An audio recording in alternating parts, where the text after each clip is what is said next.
শুভ সকাল বন্ধুরা। তো সকালবেলা উঠে বাড়ির সমস্ত কাজ করে তো চলে এসেছি টিফিন বানাতে। তো আজকের ভাবছি একটু ষোলো চাকলি বানাবো। তো আমরা এটাকে ষোলো চাকলি বলি, তো অনেকে গোলা রুটিও বলে। তো চলো জল দিয়ে ভালো করে মেখে নেব।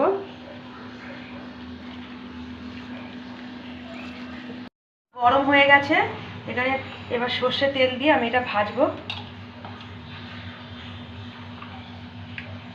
এরপরে এই ময়দা গোলাটা দিয়ে দেবো।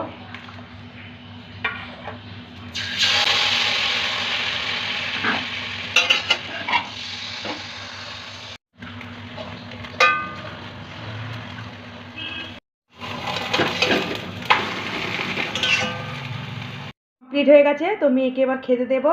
তো গরম গরম ষোলো চাকলি, আর এখানে আছে চা আর আম। তো তোমাদের ভিডিওটা ভালো লাগলে অবশ্যই একটা লাইক, কমেন্ট আর চ্যানেলটা